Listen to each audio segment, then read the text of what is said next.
Boa tarde, meus irmãos, minhas irmãs. Estamos diretamente da Sociedade Espírita Luz, Paz e Caridade, numa transmissão virtual para mais um desdobramento, uma passagem do Mestre Jesus, do seu Evangelho, intitulado como Estranha Moral, a abandonar pai, mãe e filhos, capítulo 23, dos itens 4, 5 e 6. Vamos fazer a nossa prece inicial. Obrigado, amigo Jesus, por nos dar a oportunidade de aqui reunidos contemplar seus ensinamentos, recebendo dos benfeitores as energias necessárias para a nossa caminhada nos dias de hoje. Abençoando todos os lares, abençoando todos que estão nos assistindo nesse momento, aos trabalhadores aqui da casa, aos seus familiares, que possamos, com humildade, com amor e tranquilidade, transmitir essa passagem tão importante do Mestre Jesus. Assim seja. Então, iniciando essa passagem do Evangelho, do item 23, capítulo 23, item 4, 5 e 6, diz assim: aquele que houver deixado, pelo meu nome, sua casa, seus irmãos, ou suas irmãs, ou seu pai, ou a sua mãe, ou a sua mulher, ou seus filhos, ou suas terras, receberá o cêntuplo de tudo isso e terá por herança a vida eterna. Está em Mateus, capítulo 19, versículo 29. E então disse-lhes Pedro: mas quanto a nós, vês que tudo deixamos e te seguimos? Jesus observou: digo-vos, em verdade, que ninguém deixará pelo reino de Deus a sua casa, ou seu pai, ou sua mãe, ou seus irmãos, ou a sua mulher, ou seus filhos, que não receba já neste mundo muito mais, e no século vindouro a vida eterna. Isso aí está em Lucas capítulo 18, versículo 28 a 30. E disse-lhe outro: Senhor, eu te seguirei, mas permita que antes disponha do que eu tenho em minha casa. Jesus lhe respondeu: quem quer que tenha posto a mão na charrua, no arado, olhado para trás, não está apto para o reino de Deus. Lucas capítulo 9, versículos 61 e 62. A expressão charrua, a expressão arado. Essas palavras sublimes e simples, nós vamos entender agora a continuidade do nosso conteúdo aqui. Jesus fala também no termo odiar pai e mãe e me seguir. Interessante. Um pai que nos traz para nós os mandamentos: honrar o teu pai e a tua mãe.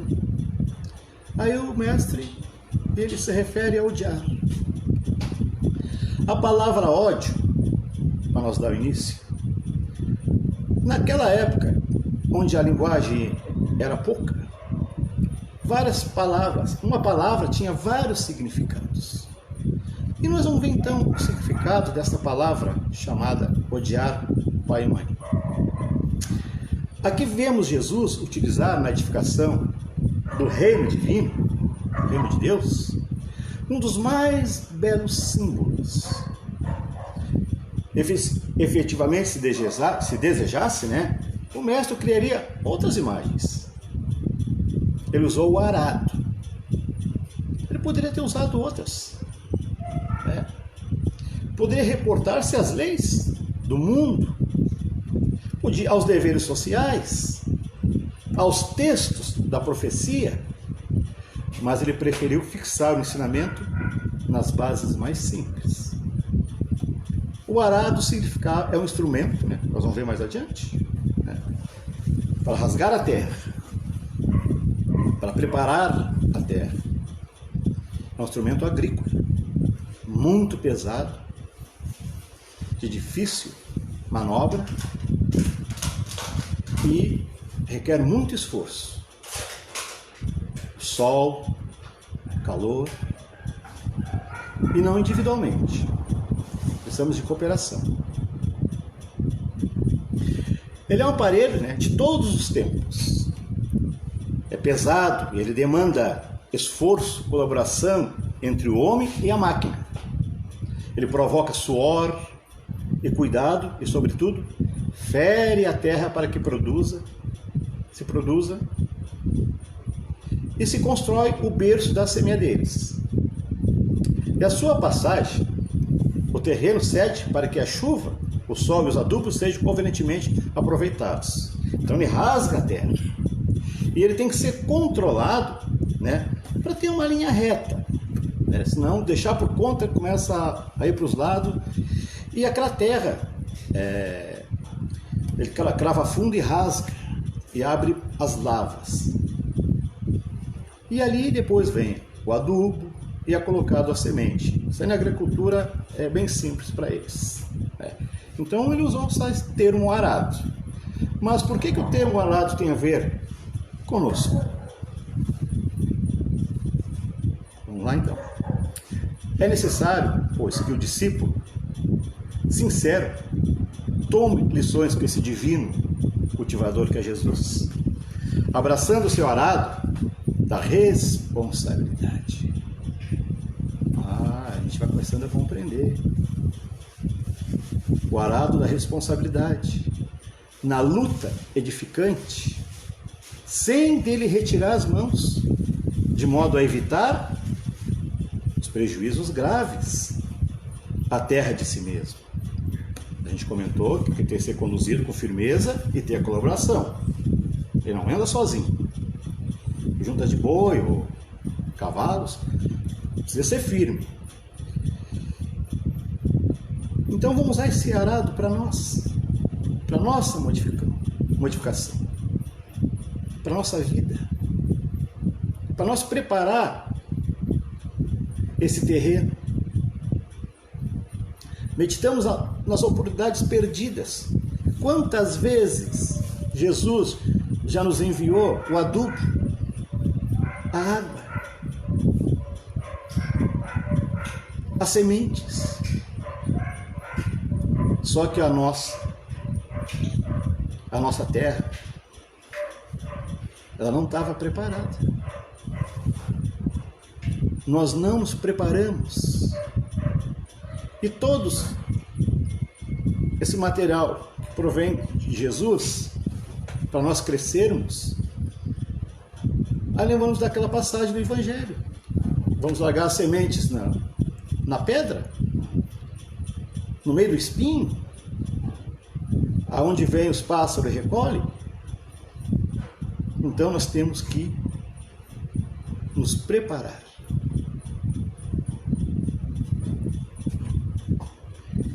Meditamos nas oportunidades perdidas, nas chuvas de misericórdia que caíram sobre nós e que se foram sem qualquer aproveitamento para o nosso espírito.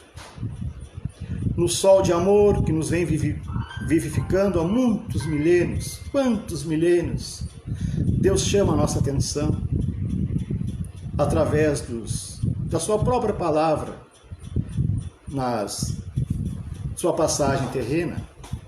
E agora, através dos benfeitores espirituais, das palestras, de livros, né? Eles continuam enviando para nós a semente. E será que nós estamos com o nosso terreno aí preparado ainda? Esses adubos preciosos, né, que temos recusado por nós preferir a ociosidade e a indiferença. Nós somos ociosos e indiferentes para com os ensinamentos desse Pai, que até hoje nos transmite as suas mensagens.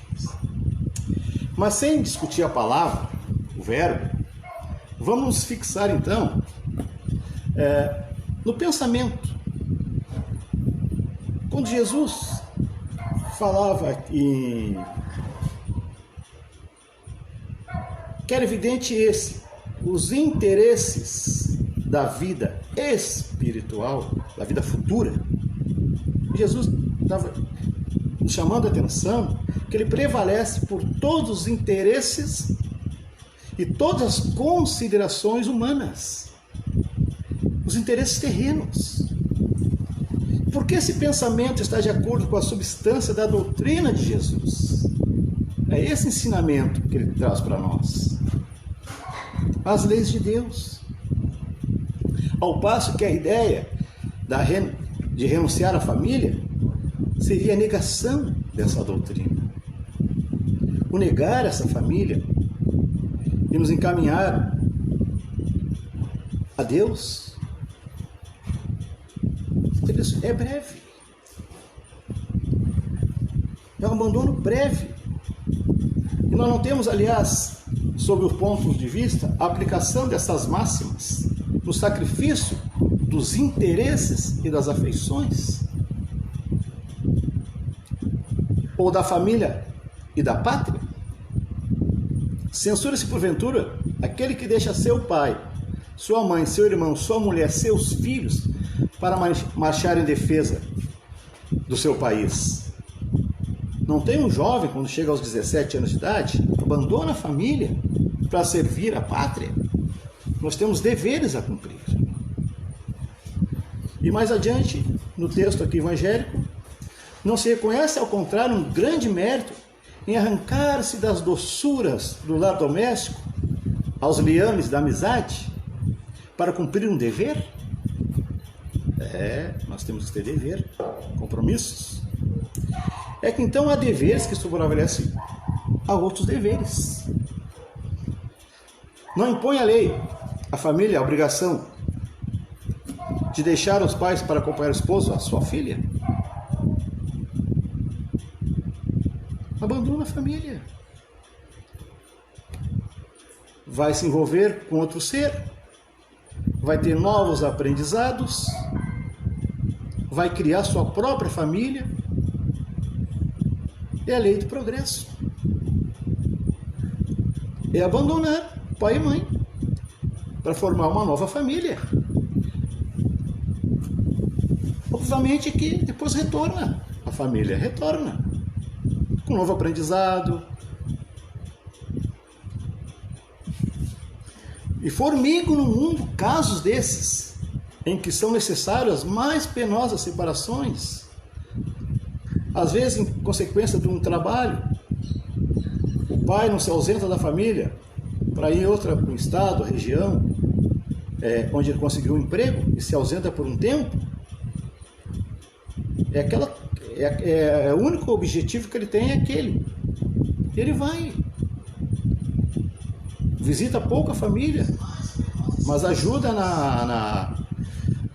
no ambiente doméstico. Então tem certas coisas que preciso isso aí acontecer. Nem por isso, entretanto, as afeições se rompem.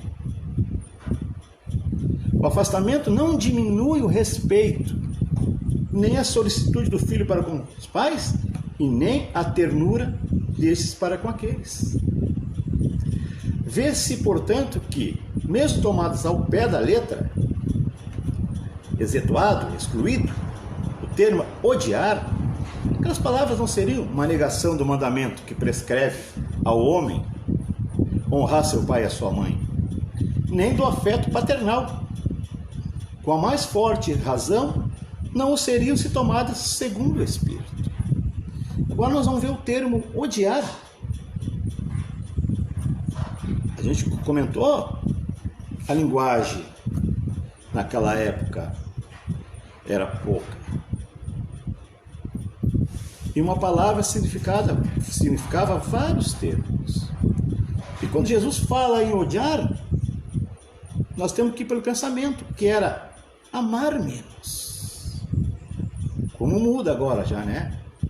Odiar pai e mãe. Amar menos. Desapegar um pouco e ir buscar os ensinamentos do Mestre Jesus. Como é que nós vamos seguir Jesus se nós estamos ainda ligados demais no seio familiar? Se nós estamos ligados nas nossas conquistas materiais, os prédios que eu tenho, a empresa que eu tenho, o meu trabalho, é o que nós estamos vendo hoje em dia.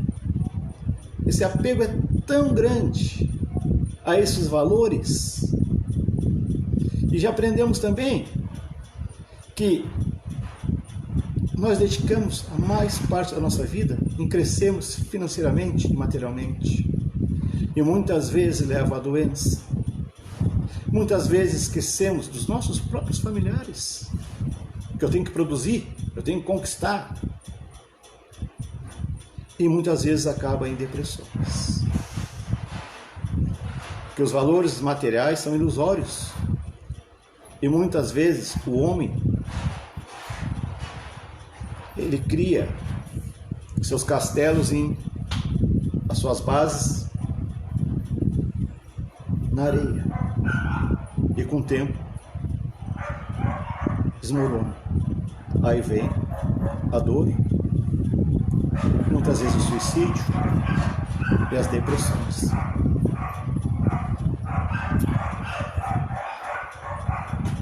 Tinham elas por fim mostrar mediante uma hipérbole. A hipérbole é uma figura de linguagem muito comum utilizada para passar uma ideia de intensidade por meio de expressões exageradas, intencionalmente. Quão imperioso, como é urgente é para a criatura o dever de se ocupar-se com a vida futura. E Jesus via a urgência de nós nos ocupar com a espiritualidade, com o nosso crescimento moral, porque nós aprendemos aqui nessa vida, tudo fica. Títulos, cofres cheios, carro, casa, família, até o nosso próprio corpo. Até, comentado semana passada, até o chinelo, que nós gostamos tanto, ele fica. E qual é o nosso passaporte para chegarmos ao plano espiritual? O que nós vamos levar? As nossas virtudes, a nossa fraternidade, a nossa inteligência, o que fizemos para o próximo, que contribuição que nós damos na humanidade, qual o meu papel aqui na Terra, é fazer aquela autoavaliação de si. Eu sempre falo que a gente não está aqui à toa. Houve um planejamento espiritual, um compromisso nosso com os espíritos, mas nós esquecemos. E o Mestre vem sempre lembrar para nós as nossas responsabilidades, os nossos deveres. Então, abandonar o pai e mãe não é esse abandono. É um breve momento. É afastar um pouquinho e vir procurar a espiritualidade. Não é nessa época, mas em outras dessa casa aqui, nos grupos de estudos, quantas vezes nós deixamos de nossos compromissos e viemos para cá, para essa casa, para estudar, para trabalhar. Não retornamos depois para os nossos lares mais fortificados, mais felizes. É esse abandono. É breve. Como é breve também quando desencarnamos. Jesus nos dá a oportunidade, mais adiante, quando deixamos aqui os nossos entes queridos, de nos encontrarmos. Dá a oportunidade de, quando dormimos, através do sono, nos encontrar com aqueles que foram nossos entes queridos em sonho, conversar, depois e aguardar o momento deles também ser chamado ao plano espiritual. Vamos abraçar e comentar sobre a nossa caminhada aqui juntos. Então tudo é provisório, é por pouco tempo. Aliás, pouco chocante haviam de ser para um povo numa época em que, como consequência dos costumes e os laços de família, eram menos fortes do que no seio de uma civilização moral mais avançada. Esses laços, os mais fracos dos povos primitivos, fortalecem com o desenvolvimento da sensibilidade e senso moral. Compreensão contextual, que seria uma variação de sentido, né? E a intuitiva da situação é vulnerabilidade do paciente. A própria separação é necessária ao progresso do ser humano. Ele precisa crescer, ele precisa ter novos conhecimentos, ele precisa se agregar a outros povos. Olha o nosso Brasil, quantas raças se entrecruzam aqui, um aprendendo com o outro. Se nós ficarmos na nossa zona de conforto e não sairmos do aprendizado, estamos estacionados. Assim, as famílias como as raças se abastaram, perde-se suas qualidades genuínas, desde que não se entrecruzem. Isso é importante. Se não se enxerte uma nas outras. Essa é uma lei da natureza, tanto no interesse do progresso moral, quanto no do progresso físico. Vão se cruzar as raças, mas não os de sangue. Aqui as coisas são consideradas apenas do ponto de vista da Terra, né? Tudo isso que falamos agora é considerado sentido terreno. O Espiritismo nos faz ver do mais alto, mostrando serem os do espírito e não os do corpo, os verdadeiros laços de afeição. Que aqueles laços não se quebram pela separação, nem mesmo pela morte do corpo, que se robustecem, se fortalecem, se avigoram na vida espiritual pela depuração do espírito. Verdade consoladora da qual grande força aurem as criaturas para suportarem as vicissitudes da vida.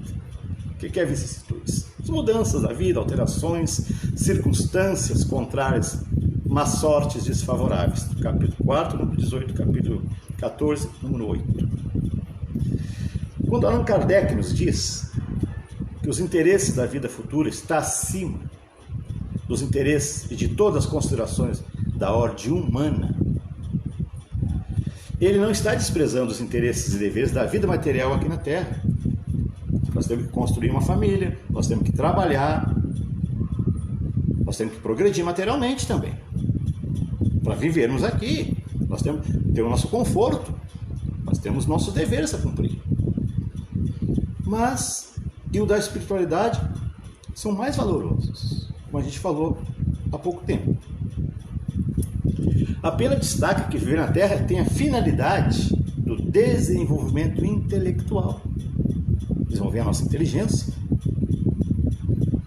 e moral de cada espírito. E todo que tiver propício deve ser usado para o desenvolvimento e engrandecimento do ser espiritual no bem, pelo bem e para o bem. Quanto assim entende, o homem procura não fazer o que possa dificultar a sua caminhada evolutiva, compreendendo que cada existência é uma oportunidade valiosa no seu desenvolvimento espiritual através das experiências vividas. Tudo que nós passamos, as pessoas que convivem conosco, todo conhecimento tudo é progresso. A dor do ser humano, para nós também, é um aprendizado. Ou já passamos pelaquela situação, ou talvez vamos passar. Não criticar a dor alheia, mas procurarmos sentir o sofrimento desse nosso irmão em nós. Isso é os ensinamentos de Jesus. Essa é a mensagem. Não ficar somente ao nosso lar, trancado em nossas casas, olhando para o nosso umbigo. Não, nós temos que olhar os irmãos como humanidade, sair dali, praticar a caridade. Isso me lembra, como comentei hoje, uma passagem do São Francisco de Assis, lá no mosteiro. Ele estava assistindo os freis comendo, orando e estudando, comendo, orando e estudando. E ele olha lá para fora e vê a necessidade daquele povo. E lá ele vê a lepra, a fome, a miséria. E ele diz: não vai adiantar eu ficar aqui só aprendendo. E é assim que Jesus nos chama. Aprendemos alguma coisa, pouca, vamos praticá-la. E ele se retirou ali e foi trabalhar diretamente com esse povo. E nós assim, nós temos que atender às necessidades do nosso irmão. Até hoje, a maioria dos habitantes da Terra emprega toda a sua inteligência e a sua energia na busca de valores materiais, que aqui ficam quando chega a morte do corpo físico, esquecendo-se que o mais importante para isso renasceu é a sua evolução espiritual, na satisfação das necessidades do espírito, num contínuo aprendizado, aqui ou além, aperfeiçoando-se até tornar-se espírito puro, identificado então com Deus e as suas leis. Allan Kardec lembra que a própria vida material exige que se abandone a família, em caso de guerra, em caso de casamento, indo constituir um novo núcleo familiar, ou ir estudar ou trabalhar em outra cidade, sem que se perca o afeto existente, sem que as relações sejam cortadas. Esses abandonos são necessários para que o homem aprenda a agir por si mesmo, confiando nas suas capacidades, desenvolvendo a responsabilidade dos seus atos, a fim de completar-se do conhecimento de si mesmo, aprendendo a viver em outros ambientes, com pessoas diferentes, com mais oportunidade de aprendizado e novas experiências. Assim não se deve dar essas palavras de Jesus no sentido de abandonar e cortar as relações com a família, como condição de ser seu discípulo. Pois o Espiritismo nos esclarece que nos relacionamentos familiares estão as maiores oportunidades de desenvolvermos o amor ao próximo, como a si mesmo, de transformações de ódio em amor, de antipatias em simpatias, de egoísmo em altruísmo, em renúncias a favor do outro, ou seja, de vivenciar os seus ensinamentos. Além de Jesus, nós temos o exemplo do Francisco de Assis, se dedicar aos outros. O autor lembra também a separação de membros de raças e de nações que se ligam a pessoas de outros meios, produzindo o aperfeiçoamento e o progresso das mesmas.